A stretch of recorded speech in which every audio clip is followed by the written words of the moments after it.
ሰላም፣ እኔ ጊታ ጎራሙቲ ነኝ። ይህ በዩናይትድ ስቴትስ እስራኤልና በኢራን መካከል እየተካሄደ ባለው ጦርነት 83ኛ ቀን ላይ ማወቅ የሚገባውትን ሁሉ ወቅታዊ መረጃዎችን የሚያቀርብለው ዕለታዊ መግለጫችን። ኢራን ማቴሪያሉን አሳልፋ እንደማትሰጥ ብትገልጽም ፕሬዚዳንት ትራምፕ ዩናይትድ ስቴትስ ውሎ አድሮ የኢራንን በከፍተኛ ደረጃ የበለጸገ የዩራኒየም ክምችት እንደምታስመልስ ቃል ገብተዋል። ፕሬዚዳንት ትራምፕ በዋይት ሃውስ ለጋዜጠኞች እንደተናገሩት ካገኘነው በኋላ ምናልባት ልናጠፋው እንችላለን፣ ነገር ግን እንዲይዙት አንፈቅድላቸው። ቀደም ሲል የሮይተርስ ዜና ወኪል ኢራን በኒውክሌር ጉዳይ ላይ አቋሟን ያጠነከረች እንደምትመስል ዘግቦ ነበር። እንደ ሮይተርስ ዘገባ የኢራን ጠቅላይ መሪ አያቶላ አሊ ኻሜኒ የኢራን ለጦር መሳሪያነት ሊውል የተቃረበው ዩራኒየም ወደ ውጭ አገር እንዳይላክ መመሪያ አስተላልፈዋል። በለንደንና በሌሎችም አካባቢዎች ከሚገኙ ዘጋቢዎቻችን ግምገማቸውን ከጥቂት ጊዜ በኋላ የምንሰማ ይሆናል።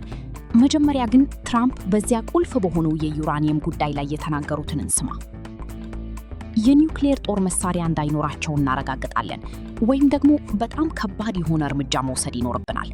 እናም የሀገሪቱ ሕዝብ ጉዳዩ ለሀገራችን ሕዝብ ሲቀርብ ኢራን የኒውክሌር ጦር መሳሪያ እንዳይኖራቸው መፍቀድ እንደሌለብን ሁሉም ይስማማሉ ብዬ አምናለሁ።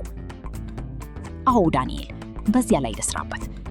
ሆርሙዝ የባህር ወሽመጥ ጉዳይ እንዴት እንዲጠናቀቅ ይፈልጋሉ? እንዲይዙት ይፈልጋሉ? እኛ ክፍት እንዲሆን እንፈልጋለን። ነፃ እንዲሆን እንፈልጋለን። ክፍያ አንፈልግም። ዓለም አቀፍ ነው። ዓለም አቀፍ የውሃ መንገድ ነው። እነሱ ክፍያ እያስከፈሉ አይደለም። አሁን ላይ በቀን $500 ሚሊዮን እያጡ እንደሆነ ነው የሚገመተው። ያ ብዙ ገንዘብ ሊመስል ይችላል። ነገር ግን 500ም ሆነ 200 ወይም 300 ብዙ ገንዘብ እያጡ ነው። ያለኛ ፍቃድ ማለፍ የቻለ አንድም መርከብ የለም። የባህር ኃይሉ አስደናቂ ስራ ሰርቷል። እናም እንደሚታወቀው ምንም አይነት መርከብ ወደ ኢራን እየሄደ አይደለም። ያለኛ ፍቃድ ወደ ኢራን የሚሄድም ሆነ ከኢራን የሚወጣ መርከብ የለም። በከፍተኛ ደረጃ በለጸገውን ዩራኒየማቸውን ማቆየት ይችላሉ? አይችሉም። በከፍተኛ ደረጃ በለጸገውን እኛ እንወስዳለን፣ እናገኘዋለን። አያስፈልገንም፣ አንፈልገውም። ካገኘነው በኋላ ምናልባት ልናጠፋው እንችላለን፣ ነገር ግን እንዲይዙት አንፈቅድላቸው። ስለዚህ ጉዳይ በቅርቡ ተጨማሪ መረጃዎችን እናቀርባለን። ነገር ግን መጀመሪያ በእስላማባድ በሚገኘው ዘጋቢያችን ኬሪ ዴቪስ እንደሚያብራራው ፓኪስታናውያን በኢራንና በዩናይትድ ስቴትስ መካከል የሚያደርጉትን የዲፕሎማሲያዊ ጥረት አጠናክረዋል። ፓኪስታን አሁንም በዩናይትድ ስቴትስና በኢራን መካከል እንደ አደራዳሪ ሆና እያገለገለች ሲሆን የፓኪስታንን የውስጥ ጉዳይ ሚኒስትር በዚህ ሳምንት ውስጥ ብቻ ቴህራንን 2 ጊዜ እንደጎበኙ እናውቃለን። አሁን ደግሞ በእነዚህ በርካታ ንግግሮች ውስጥ ቁልፍ ሚና የተጫወቱት የፓኪስታን ጦር ኃይሎች አዛዥ ፊልድ ማርሻል አሲም ሙኒር ቴህራንን ሊጎበኙ እንደሚችሉ ከኢራን መገናኛ ብዙሃንም ግምቶች እየወጡ ይገኛሉ።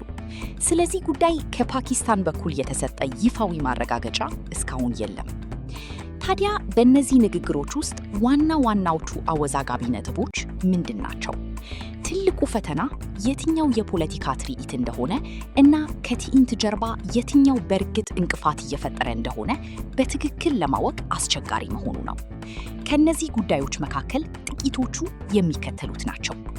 የኒውክሌር ጉዳይ። ፕሬዚዳንት ትራምፕ ኢራን የኒውክሌር ጦር መሳሪያ እንዲኖራት እንደማይፈቀድ በተደጋጋሚ ተናግረዋል። ኢራን በበኩሏ የኒውክሌር ጦር መሳሪያ እየሰራች እንዳልሆነ በታሪኳ ስትገልጽ ብትቆይም ዩራኒየም የማበልጸግ መብቷን ግን ማስጠበቅ ትፈልጋለች። የሆርሙዝ የባህር ወሽመጥ። ሌላው ትልቁ ጥያቄ በሆርሙዝ የባህር ወሽመጥ ላይ ምን ይፈጠራል የሚለው ነው። እንደ ኢራን መገናኛ ብዙሃን ዘገባ ኢራን በባህር ወሽመጡ ላይ ያላት ሉዓላዊነት እንዲታወቅላት ትፈልጋለች። ይህ ቢሆን ግን በባህር ወሽመጡ ላይ ጥገኛ የሆኑት በርካታ የባህረ ሰላጤው ሀገራት ዕጣ ፈንታ ምን ሊሆን ነው? የታገዱ ሀብቶችና ካሳ። ሌሎች ጉዳዮችም አሉ። እንደ መገናኛ ብዙሃኑ ዘገባ ኢራን በአሁኑ ጊዜ የታገዱባት በርካታ ሀብቶች እንዲለቀቁላት እንዲሁም በዩናይትድ ስቴትስ የጦርነት ካሳ እንዲከፈላትም እንደምትፈልግም ተናግራለች።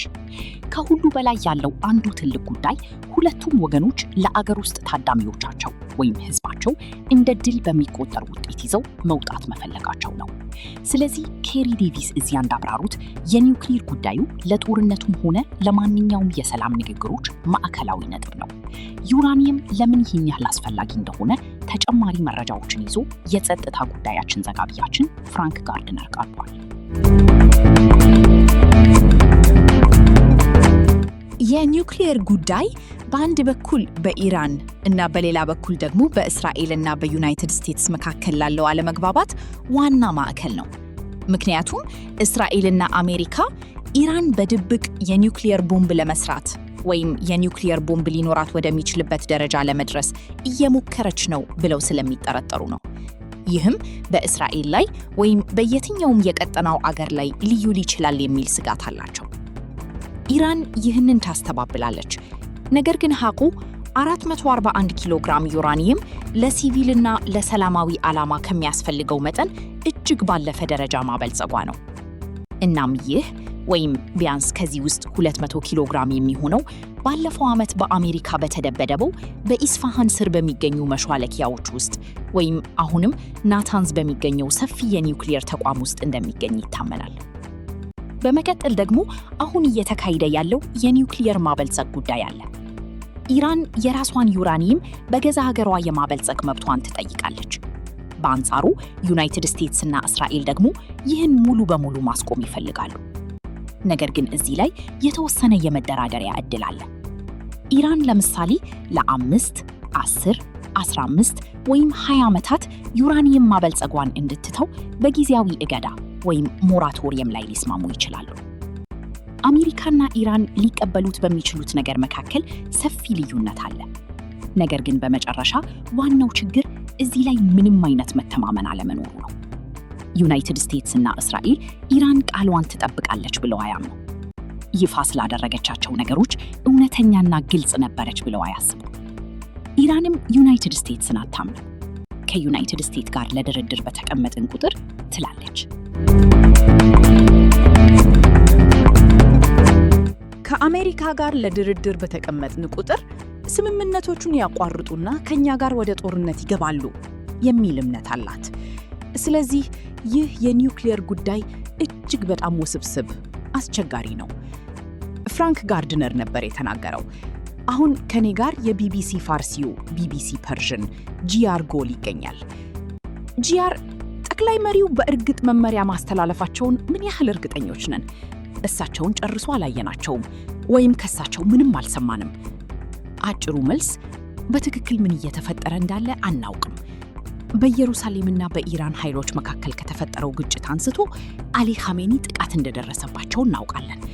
ከዚያ ወዲህ አልታዩም፣ ድምፃቸውም አልተሰማም። በዚህም ምክንያት ክፉኛ ቆስለው ሊሆን ይችላል ወይም ደግሞ ሞተዋል የሚል ወሬ እየተሰራጨ ይገኛል። ብዙዎቹም ይህንን ጥያቄ እያነሱ ነው። ምናልባትም እንዲህ አይነቱን መመሪያ ለማስተላለፍ በሚችልበት አቋም ላይ ላይሆኑ ይችላሉ።